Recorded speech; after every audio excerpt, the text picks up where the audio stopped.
Hello and welcome to Wrestling and Everything Coast to Coast with our host, Buddy Sotelo Esquire, and the wrestling's premier photographer, Dr. Mike Leno. Dr. Mike, would you like to introduce our guest for today? Yes, and I apologize to everybody. I've been sort of teasing having a friend of mine for decades, somebody well-respected, super-duper smart in the wrestling industry and beyond in other endeavors like healthcare. But I was just looking, I see that she has posted before on Wrestling Figs, which was founded by the godmother of pro wrestling, who, we all love and miss, Georgianne Macropolis. And we had a mutual friend, too, that took over Wrestling Figs, who formed it with Georgie. Why don't you introduce our guest first before you talk about everybody else that she knows? I'm putting her over. There is no harder working person on the East Coast in pro wrestling. She's going to be helping. We just talked to Joel Goodhart a couple of months ago about the Big May show, the return of TWA in the Tri-State. Her name is Kathy Fitzpatrick. One and only Kathy Fitzpatrick in one of my favorite places on earth, the Garden State, New Jersey. Welcome to Wrestling and Everything. Hi, guys. How you doing? Sorry, we went a minute and a half before actually saying your name. I think that's usually you start with the name and then you give everybody's resume out there. So intro to someone with the respect and props, and you give them their flowers, and that's Kathy Fitzpatrick. Kathy, I've got some questions because I don't even know this stuff. I've never nagged you because you were always busy running locker rooms, and we'll be talking about hopefully nagging Kathy to do her Sherri Martel book, which everybody will want. That's going to be tremendous if Kathy feels like doing it. But Kathy, how did you start with pro wrestling? Because, just tell us, because it was rough. Even myself in the 60s and 70s, you just wouldn't really tell people because they'd give you, the look. We all knew, but most of us that did fan clubs back then were smartened up. But how did you come across pro wrestling and even get involved and like it? Because it's such a weird art form. Well, actually, I was in college for a year in Penn State. And one night I was watching TV and I came across, it was Rock and Roll Express against Ivan and Nikita. Then the next match was Steamboat, Dusty, Flair, and Barry Windham. Those are two very classic matches. I can see why you'd be, you'd be enthralled with watching, all those guys in the ring. And then eventually, I was helping out at a gym, and a person I knew brought in Sherri and Randy Savage. Oh wow. Now, I knew Brett through another friend, and the one night WWE was in Philly for an afternoon show. So I went over to see Sherri. I went to the airport because Brett said maybe somebody will need a ride. Sherri saw me, said, "Hey, do you still work at that gym?" I said, "Yeah." She's like, "Oh, do you have tanning beds?" I said, "Yeah." And that started 25 years of friendship. Did you live over by the Philadelphia airport? I kind of always lived in South Jersey. Okay, because my ex-fiance lived right by the airport, the Philadelphia airport. So I kind of know that. Yeah, and then I had friends that went to Syracuse, that lived in South Jersey in Orange. Oh, okay, that's right. So yeah, I've spent my time over there and eaten a few Philly cheesesteaks to make up for, probably shorten my life a little bit, but can't get away from the Dutch food will put pounds on you. But Kathy, well beyond Bret Hart, and did you know him through Marcy Engelstein, who was his manager agent in Calgary? Is that the friend that you knew or no? No, it was a woman named Nancy that used to drive him all the time. They were friends for years, and I knew her sister-in-law. But you're well known and friends with like everybody. One of the #1 experts on Shane Douglas when we were at that November to Remember in 1994. you brought him a birthday cake, wasn't that? Was that what you did? We were backstage. That was when where I Sherri think you did. was showing me putting the Flair fake tattoo on her boob that she would later Yes. in the main event, the angle that was. And remember, Steve Austin was supposed to come, but he was replaced by, was it Pillman? I think it Yes. was. And so it was Pillman and Ron Simmons against Shane, and was it Scorpio as his tag partner, or the other way around? It was Simmons and Scorpio against Shane and Pillman, I think. That's how the tag. I think you're right. And Sherri does the thing, and then she turns on Shane. He gets pissed at, because he'd been doing quite a long time in ECW, making fun of Dick Flair, as he called Ric Flair. And so he was hurt that she, would reveal herself to be a fan of Flair. And so he pile drives her at the end, and, blah, blah, blah. But did you bring him, that night was his birthday or something like that? And I thought you brought him a birthday cake.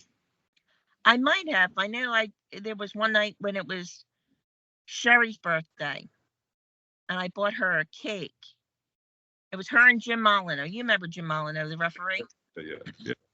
One of the greatest. It was their birthday, and we were at the hotel at the Marriott. And all I remember is Kevin Sullivan goes, someone's going to wear this cake. Well, I'll take the cake for Sherri. And he just slammed his face in the cake. I was like, thanks, Kevin. Appreciate it. Those, I'll bring Russ aboard, but because we experienced those, I was being flown out by Japan, and this was even before Linda Rufa, the premier female photographer of all time. I think you knew Linda well because she and some of the other guys from both. We used to have two weekly Japanese magazines. The oldest one, which used to be monthly, became Shukan or Weekly Gong, and Linda Rufa worked for the competitor that was younger, Shukan Pro Baseball, Shukan again weekly, and I think Bill Otten sometimes. It was mostly my editor at Gong. His brother Shun Yamaguchi would come and shoot ECW along with sometimes Bill Otten, mostly Linda Rufa. Did you have a rapport with her? Because there were not that many females in wrestling. I just knew Linda to say hi to and chat with her every once in a while. Haven't seen her in ages. She quit the biz and moved back to, she was from St. Louis, and her dad, I believe, was a priest there. And she went back and sort of joined the church. I really missed her because you remember with Sabu, she used to make him his tights, his long john, elaborate tights. She was a master seamstress and had a lot of talents, a lot of clout, outstanding photographer, better than most of the boys. She was like the Napolitano of female photographers. We just never had that many. But I was just going to say the fun we had. So I was coming out there a lot for the Coraluzzo and Fat Gino Moore show.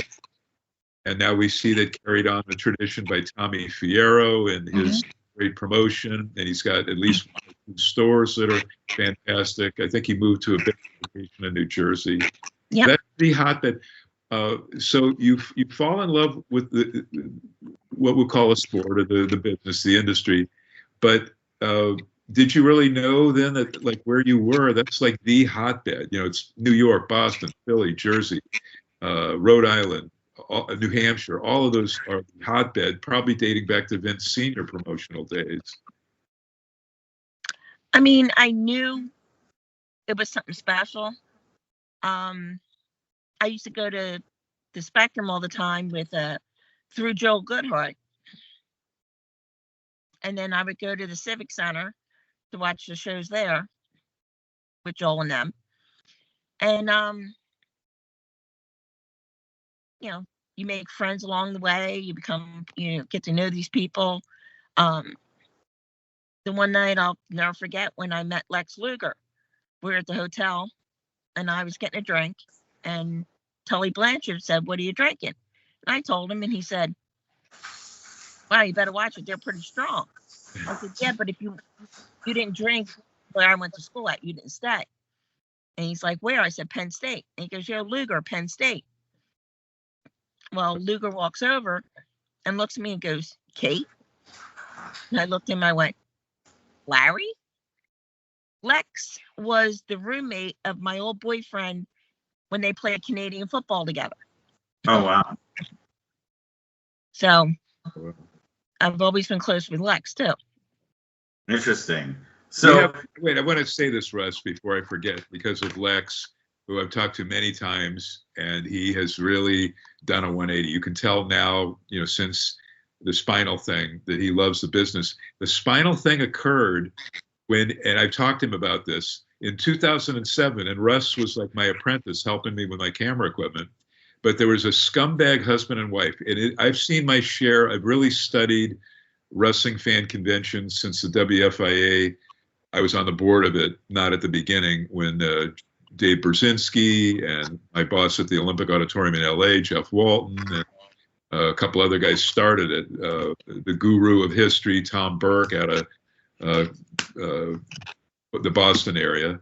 But it was the worst ripoff ever. 2007 at the Cow Palace, Russ, you remember. yeah, the Russell Fan The Fest. It was 3-day thing. And I'll get back to Lex in 1 second. The 3-day event. And night number 2, like midnight, the husband and wife team stole cash boxes meant to, they took them. That was all the money meant to pay all the wrestlers and MMA fighters who were there for TV. And they fled across state lines. So since I was like the guy there, and I got stiffed on my money as the event photographer, I called the cops to go, cross state lines to get them. Jim and something Kramer, Jasmine Kramer. And they had a number of aliases. But anyway, Lex on that Friday, day 1, we got word to him to be careful with these guys, demand your money up front. And that's when he had the thing with the neck on the airplane. Yeah. He arrives at SFO and then he's immediately transported, I think, to Stanford Hospital, which is one of the best. And the paralysis occurred and he had all that. He told me that he thought on the plane that he had slept wrong, or maybe he told you this story, Kathy, but he said the stress of worrying about getting his payday exacerbated that whole thing. He's in the wheelchair. I think he's doing all these great techniques. You probably can fill us in on that. But what I was going to say was what we found out was, and you can ask Francine and Dawn Marie and others, when the husband and wife team fled with the money, they canceled all the return home plane tickets. So we're talking. So they actually didn't buy them. They actually hadn't bought those plane tickets. They said they were going to. Well, it was a long story. With some like Nikolai Volkov and Jim. I remember with poor Jimmy Snuka. He was in tears. Sitting in the arena in tears because he had no way of getting back. I don't know what's going on with Mike. He seems to be frozen, but it does allow me to ask you some questions finally. So I'm not going to rush to bring him back so that I have a chance to ask you a couple things before he gets his connection taken care of. So because the one thing I really want to talk to you about is Sherri Martel. I know you wrote a book on her, and no, not yet. Oh, you haven't written a book on her, but you're in the process of. Starting to get things together. I was on the dark side of the ring about her. You know what? I have that on cue, and I want to watch it, and I haven't watched it because everyone has warned me about how sad it is. It is sad. The one thing I didn't know they did was they had her last interview on there. And when they talked to her son, Jared really looks bad with his medical problems. That's really unfortunate. Tell me how. Okay, you said they walked into a tanning place that you were at. Well, no, I was helping out at a local gym. Okay. And Randy and Sherri, he came in, and then like the next month or something, I saw Sherri at the airport, and she said, "Do you still work at that gym?" I said, "Yeah." She's like, "How about if I come over? Can I tan?" I said, "Sure." And from then on. So what was it like when you first met them? What did you know right away that it was Sherri Martel and Randy Savage? Oh, yeah. It's hard to not know that Randy Savage is Randy Savage, right? Yep. But I mean, He was always very polite to me because he knew I was good friends with Sherri. Um, I mean, everybody's, had, oh, he was this, he was that. And I think it was only because they knew how close I was with Sherri that they were always very polite to me. So tell me, talking about Randy. Randy was kind of a complex guy who I'd known since the 70s. You remember he got that injury, and his main heart desire was the farm system for the St. Louis Cardinals. And when that didn't happen for him, he was in opening matches at Cobo Arena in Detroit for the Sheik's shows, where his dad and Lanny were the Sheik's NWA World Tag Champions, and they were in like the semi-main events with Randy and openers with bleached blonde hair. I got the photos I'll be sending you so you can see. But Randy was like really guarded, and he used that gimmick voice like all the time, even in regular conversation when he was away from wrestling. Did you notice that? Yep. Yeah. So tell me more about Sherri Martel. Like, when did you first meet her, and what was she like when you first met her? Was she in wrestling at that time, or was it before she ever wrestled? No, she was working with Ted. She working with Ted first. Randy. She was working with Randy, and then she went and worked with Ted, and then she worked with Sean. And she was in the AWA. She set the template for Medusa, who would basically copy her. She was a wrestler, AWA Women's Champion, and she's also managing a stable, folks, and cutting the promos. She was the highlight of the AWA shows well before she got to the WWF. Right. Yeah, I saw her as a wrestler in the AWA in the early 80s, and then I saw her manage Randy Savage later in the 90s. And so, she's one of the ladies that has managed to do both, that was successful at both things. So when you met her, did you feel that she was going to be the famous person that she wound up being, or because she was kind of in the middle of that at that point? Did you think she was going to be a big star? I knew she was going to be a big star, only because the way she presented herself. I mean, I remember her coming over to my house when I would pick her up at the airport. My mom wanted to meet her. Came over. She sat in my house playing with my dog, talking to my mom. She was the best. Everybody that talks about her, gets emotional about when talking about her. I know that you guys, that Mike had her on his radio show, and Evan Ginsberg, who's normally a host, has had her on the show. Looks like we lost Mike again on this one, but so tell me what about Sherri you felt was really special. What are the things that the way she presented herself that made you really bond with her and made you close? She was very generous. There was a young man in Philly. He was handicapped, and he had at that point, there was like an aid dog. And Sherri would see the dog and right down on the floor playing with her. She was always friendly with the fans, signing autographs, taking pictures. She always presented herself as she was lucky to be where she was. And yet, where she was took such a big toll on her life. Yes. And, as I said, I've been watching a lot of Dark Side of the Rings, and obviously one of the common themes of Dark Side of the Ring is how much wrestling takes away from your ability to be with your family. Yeah. And how much it costs in your ability to be connected with the people that you really love. Is that something that you saw when you were talking to Sherri and with your friendship with her? Well, I know she missed her son a lot.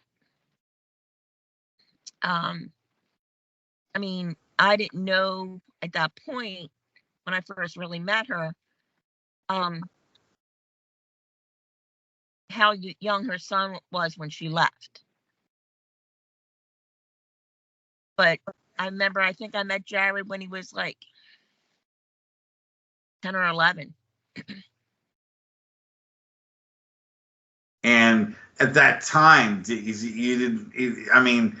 you detect like how much it was hurting for her to be away from her family at the time, and how much the WWE or WWF or AWA or ECW was taking from her? You know, that they want. I mean, you said she was so grateful to be where she was, but could you tell that there was like a taxation on her for being, you know, involved in wrestling? Is that something that you could detect? I never really saw anything like that, no, Russ. But, you know, I know it was rough on her. You know, you were always traveling at that time. You know, there was no breaks like they give them breaks now. Yeah, no, I mean, and it's hard because obviously it's something that she loved. Hold on just a second, please. Mike, you back? I'm back. I'm sorry. Okay. We can exercise that thing. I just didn't know if, Kathy, if you knew Candy Devine at all, who broke in with Sherri, whatever year that might have been, 76, 77, something like that. I had met her. I never really knew her that well. Very sweet person. And Sherri always looked out for Candy. And I think they were on one of those tours for Leah Maivia in Honolulu when Leah Maivia kind of aggressively took over from the prior promoter, Ed Francis, whose sons were the three Francis brothers who were, you know, in the NFL, but also wrestled. The main one being Russ Francis. Francis, yeah. Yeah. And you remember in WrestleMania 2, they were in the Battle Royal, whatever city that was in, if it was Chicago, the one that, you know, and they had all these NFL guys, including the Fridge. But Russ Francis primarily worked in the AWA, and his dad, anyway, was affiliated with the AWA until Leah took over. And so Sherri, Candy, and Debbie Combs were over there, and they were getting kind of stiffed on their money. And when they complained about it, they were told, well, don't.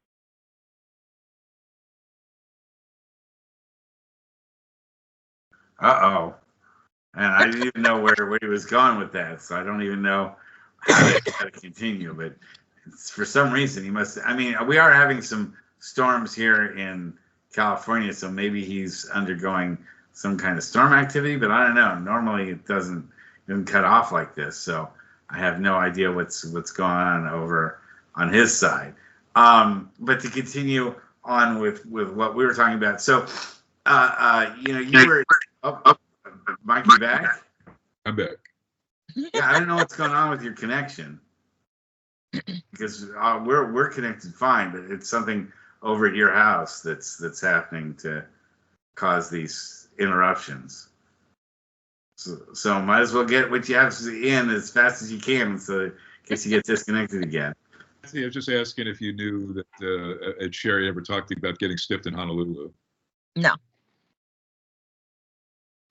So when you think about writing your book, what sort of things do you want to write about with Sherri? What are things that what are some of the topics that you plan to include? How generous she was with me. How friendly she always was. How she treated me like her sister. And that's how she introduced me to Larry Zbyszko.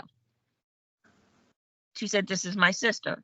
When she introduced me to Booker and Stevie, she said, "This is my sister, makes her your sister." And to this day, Booker and Stevie and Charmel all call me sis. That's really wonderful. Tell me what Larry Zbyszko was like. I mean, he's not dead, but tell me what he is like. He was crazy. I had to drive him for a show one night, for a TWA show, I think it was. And he was so funny. NWA, I'm sorry, NWA Jersey. He was such a nice guy. I don't know if we established that, Kathy. Did you, were you helping out and going to Coraluzzo and Uh-oh. I don't know what to say about this, but I guess he had an additional question for you about Coraluzzo. I don't know anything about that myself, but well, I used to help drive through Coraluzzo and for Gino's group when I was working with them. Okay. Well, do you have any stories about wrestlers that you worked with or that you drove around at that time? Jeez. Driving Dustin Rhodes. Always a great guy. Yeah, what was Dusty like? Dusty, he was amazing. He came in to work for Ring of Honor one night, and my niece and I were driving him. My niece was usually hanging out with me. She was 16, and Dusty was starting to tell stories, and she was a big wrestling fan. And she'd sit there, and he was like, "Oh, I'm probably boring you." She's like, "Oh, no, you're not boring me. This is awesome to hear." And Dustin knew her, and he always, took care, made sure she was, kept an eye on her. She was only 16. Just like AJ Styles. AJ Styles would always, if we were driving a bunch of the guys, he was like, "Megan, get up here." And he was very protective of my niece. All the guys were. They were very protective of my niece. And that just showed me the respect they had for me and my niece. And that was always special. She always felt respected. That's good. Not every lady involved in wrestling gets respected, unfortunately. Yeah. And that's good to hear that you had a positive experience. Mike, you're back. Yeah, Kathy, I don't know because my line keeps cutting out. Are you definitely doing the book now? Which I hope you are, but nagging. But I hope others have. Well, remember we talked about me doing a book myself, and then one about Sherri. Okay. I'm really thinking about doing one about my experiences for all these years. The one with Sherri, I want to actually talk to her sister and her son first about even before I do something like that. Because that was, Sherri wanted to write a book before she passed. And that would, only if I get permission from Vicky and Jared, would I take that step. She might have left some memoirs that they might allow you to use, because, but this would be the definitive. I think it would be an important book because women still are not represented as well as they can be. Things are improving, but we have a long way to go. And I think with the sister bond that you guys had, this would be a knockout book. But your story is every bit as good on all of your experiences. I was just asking, I don't know if you heard, but were you were going to Coraluzzo and Gino? Amazing. As soon as he says Gino, it cuts. Yeah, maybe that's the secret here is that we don't bring up Gino at all. That's funny that it keeps cutting out on that. And it's hard because I don't know, it's not like we write down all these questions beforehand so I can, just go off of where Mike's train of thought is. And there's no way I can tell what Mike's train of thought is on a lot of things. Did you go see a lot of ECW shows? In the very beginning, I ran the front door for them. Oh, really? Tell me what that was like. Craziness. When Eddie Gilbert was started ECW with Todd, it was the old bingo hall. And these little old ladies would come in for their midnight bingo. And they didn't care what kind of match was going on. They had their seat, and that's where they were sitting. Nice.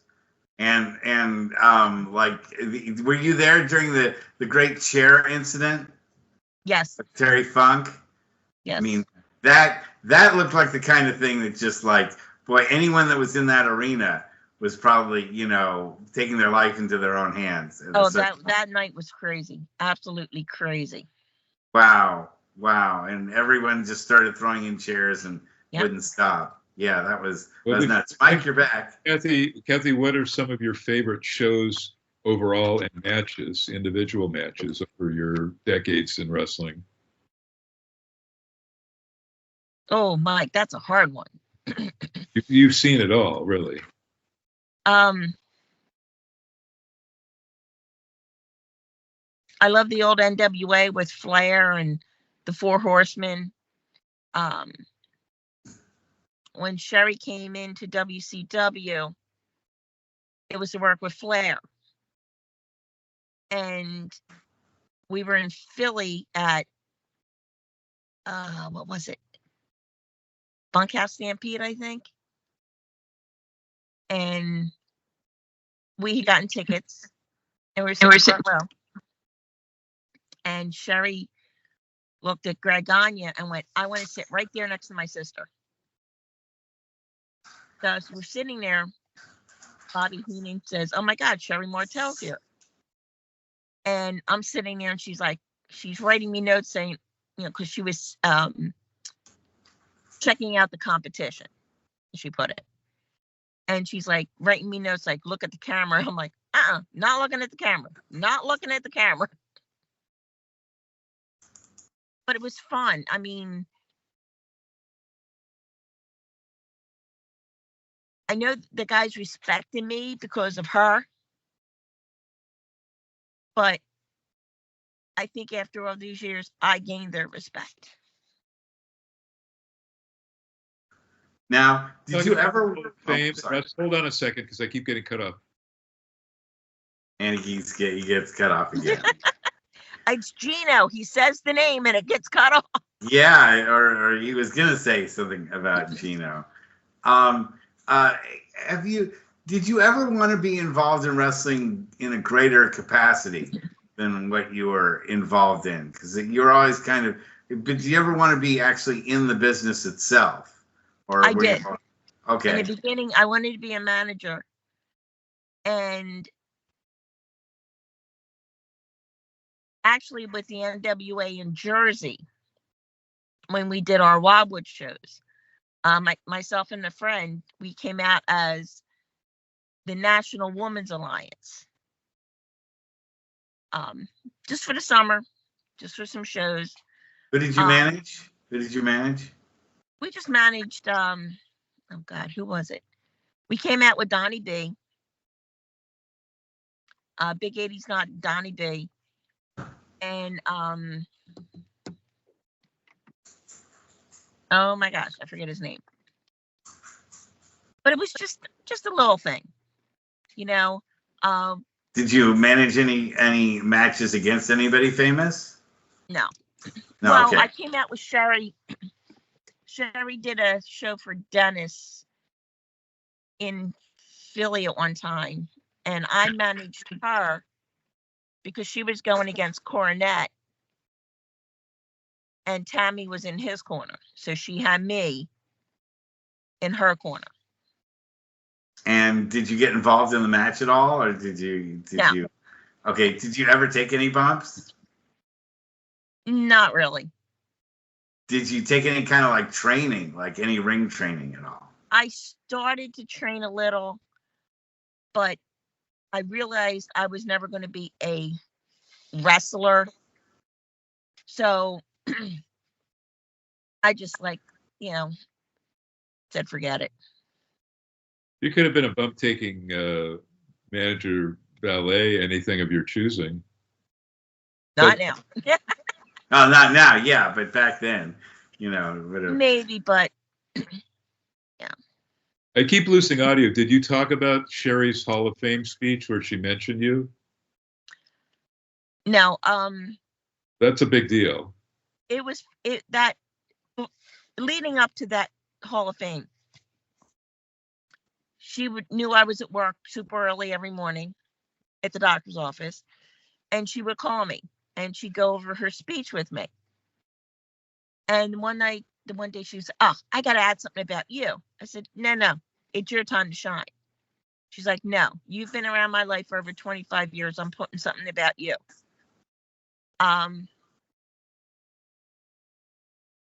When we got out there, we did everything. She made sure I went with her to the brunch, breakfast, bagels, biceps, and something. She made sure I was there. She made sure I was in meeting everybody, talking to everybody. Made sure I was on the bus getting there. When we got there, you know, Tommy Dreamer, I remember I walked in, he goes, "You're right in front row, Kath." I said, "Oh, thanks, Tom." Mm. And when she mentioned my name, the funniest thing was we got on the bus to come back, and CM Punk was walking down the aisle, and he went, "Props at Hall of Fame," and I went, "Yeah." But I was very, I was taken back that she mentioned me, seriously. And those buses that you rode, at least the ones I've been on with the talent, they have police escorts. They completely closed, Russ, the whatever the freeway was down to the San Jose or the Santa Clara Stadium, the new stadium for the 49ers, and the Shark Tank, which is where Hall of Fame was in 2015. So pretty impressive, Kathy. I know you went through all that, and you probably had to wear a ton of badges to get to all the places WWE, have you wear. Where are you these now with wrestling? You still follow everything, because there's more wrestling. There's like at least 2 to 3 hours every single night. And now on Fridays, there's going to be a 3-hour SmackDown show, the last hour competing with AEW. What do you make of all this insanity? Well, I've been very blessed to still have friends in the business. I go to some of the WWE shows. I'm still good friends with Rey Mysterio, and Rey always makes sure I have tickets for the show.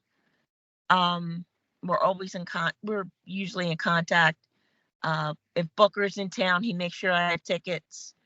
A good friend of mine works for AEW, and when they're in Philly, that's the only ones I really go to. He always makes sure I have tickets. So I'm very, very blessed, lucky to have friends still in the business that look out for me and help me out with tickets. And who are people that you like to watch in the ring right now? Oh, Dominic Mysterio, Rey. Dominic, from meeting him when he was like 10 years old to now, what an incredible talent. Incredible talent.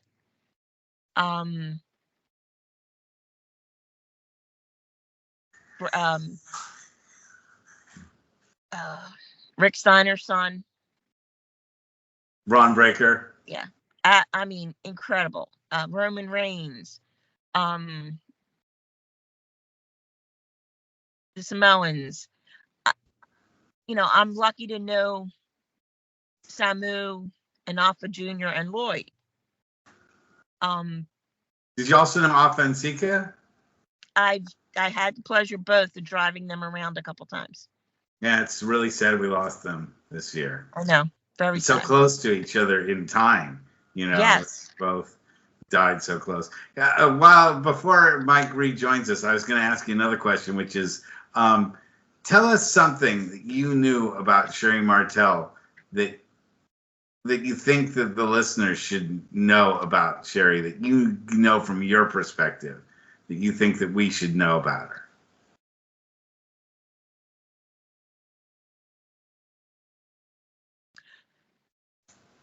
her love for her family. Her I think mom, her sister, her son, even though she wasn't there all the time, she still had a love for her family. She would call them if, it was before cell phones. She'd call them from the hotel. The love and caring of the guys she worked with. I mean, nothing except, she would always look out for them. For an instance, one night in ECW, Shane Douglas had dislocated his shoulder, did something to his shoulder. She stayed with him almost the whole night. Him and me, the three of us, and just sat and talked to make sure he was okay. Her legacy, it has been, one of caring and being a very special person, both inside the ring and outside the ring. Do you think she would be happy with the legacy that she's left, the way people feel about her, which I think is overwhelmingly positive? I think so. And would you think that all of the sacrifices she made would have been worth it? I think yes, but unfortunately, with the untimeliness of her death, I think she still had more to do. I think everyone was under that, felt that way about her, that there just was so much unfinished work that and she'd probably still be involved in the business today, don't you think? Yeah, definitely. Yeah, in some way, maybe in creative, helping create stuff or being, part of women's wrestling, because that was one thing she and Medusa Michelli made women's wrestling a lot more physical and a lot more believable at that time.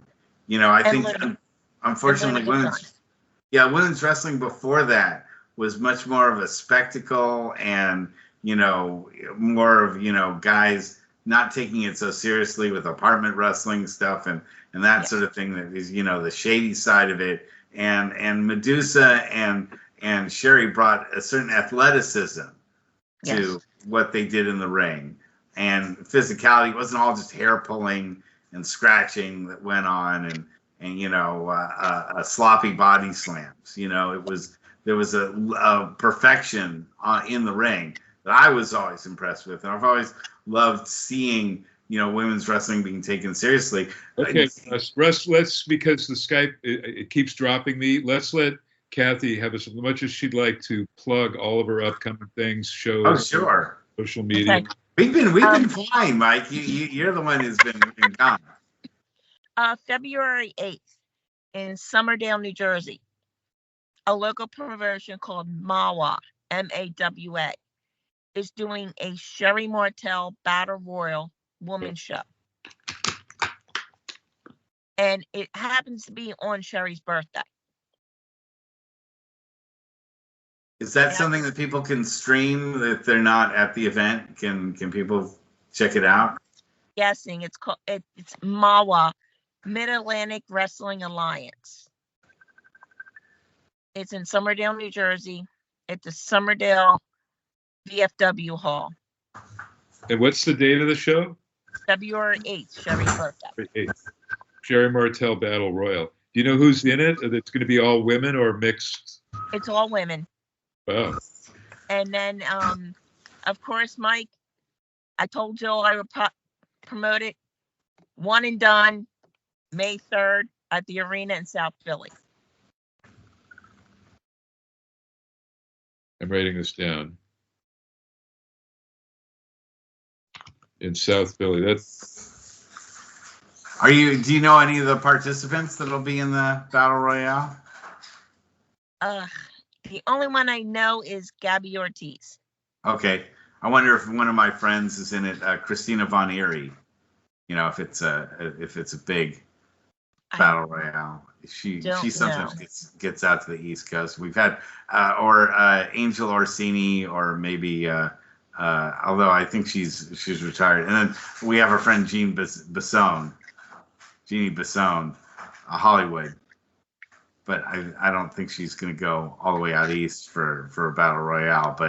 But you know, we're big supporters here on wrestling and everything coast to coast for women's wrestling, and we're always pleased to see the women that are involved and working hard to, you know, bring that sport. I mean, I think a lot of times women's matches are more interesting and better performed than a lot of the men's matches.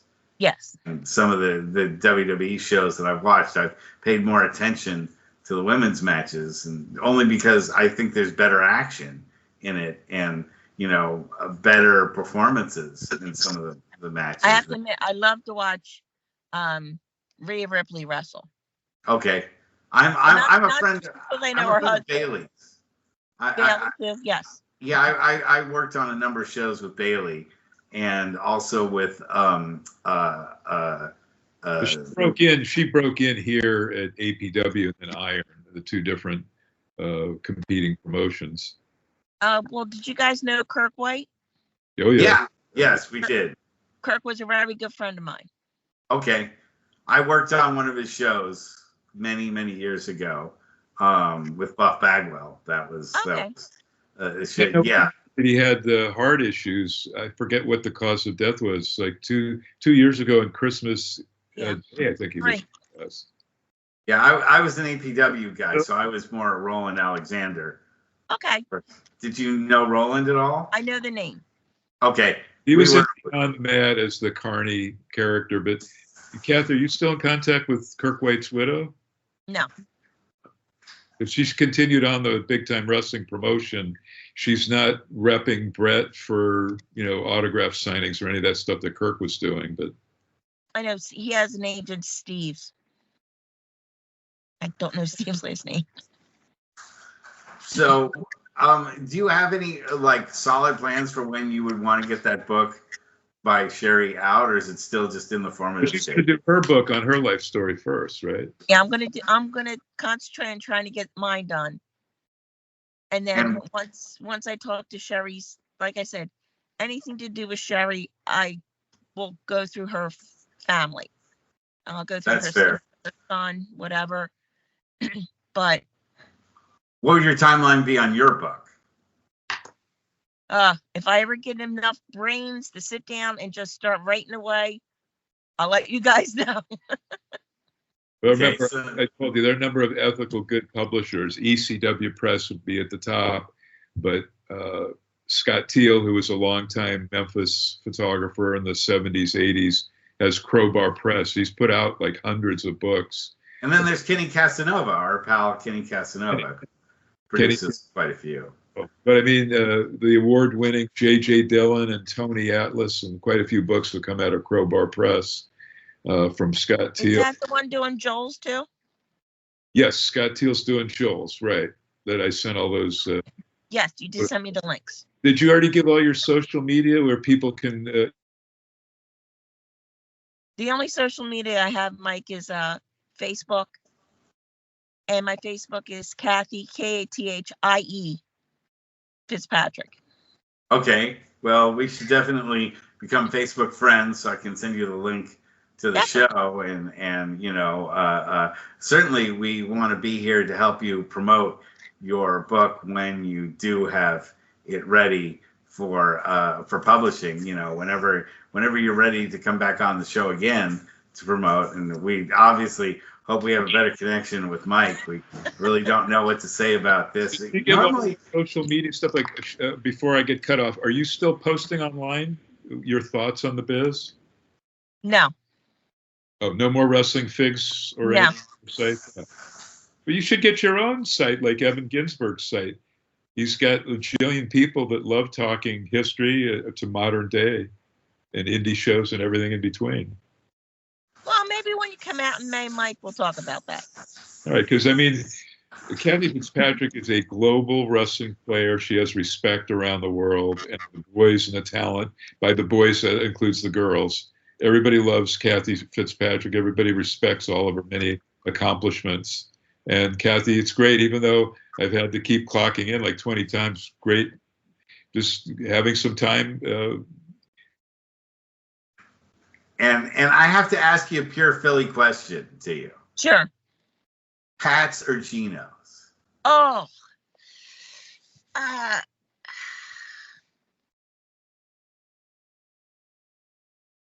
Geno's. Really? Okay. See, I'm a Pat's guy. I like the steak all chopped up. Well, I'm also Tony Luke's too. Oh, okay. Actually, But now it's Tony and Nick's. My ex-fiance took me to a place called the Little Hut. That was it's kind of near. It's in one of the little towns that's right outside where the airport is. Okay. And I don't even know if it's. I mean, this was like the late '90s, so I don't know if it's still around. But that we went on basically like a cheesesteak tour. She took me up, and I gained like 8 pounds. I can imagine. Yeah, that's the one thing. One thing I got to say is that part of the country, food there is great, and it is so cheap compared to like San Francisco. I don't know when the last time you were in San Francisco was. No. You've never been to SF? No. Really? Okay. We went to this place called the Nifty 50s Diner. Yeah. And we have one of them. Okay. And my brother and my fiance and myself, we ordered everything off the menu, and the total bill was like $40, and we left 60, and the lady was like, "Here's your change," and we're like, "No, you don't understand. In San Francisco, that would have bought us one meal for for one of us, let alone everything off your darn menu." So we said, keep the $20 change as a tip, because we can't, in good conscience, consume that much food and not pay $60 for it when you're from in San Francisco. You buy a sandwich, it's $50. Well, if you come out east with Mike for the one and done, you got to come over to Jersey. I'll drive you. Diner food. We got the best diners ever. Yes, you do. Yes, you do. I know there's things you just don't get out in the West, like birch beer. They don't have that at all. They don't have crimpets, or tasty cake. Come on. Tasty cakes. They have tasty cakes, but you can't get the crimpets here. They just that's the one crimpets? They just don't sell them here. So there are things that I look at from Pennsylvania that I do miss from my time out there. So yeah, maybe one of these days I will revisit there and would love to catch up with you. And again, I really apologize about the technical difficulties, but you've been a fabulous guest, and we really would love to have you on again, hopefully when Mike's capable of A, getting a straight connection, and B, letting you get a word in edgewise. So, I'm glad we had a chance to talk, and you've really been a wonderful interview. We will, when I get this ready for uploading, I will connect with you on Facebook, and I'll send you the link to. Great, thank you so much. I really, really appreciate it. Great, and you have a remaining great holiday season for yourself, and a Happy New Year. Thank you. You guys, Happy New Year to you, and tell Mike the same, okay? Okay, and hopefully we'll be in touch in 2025.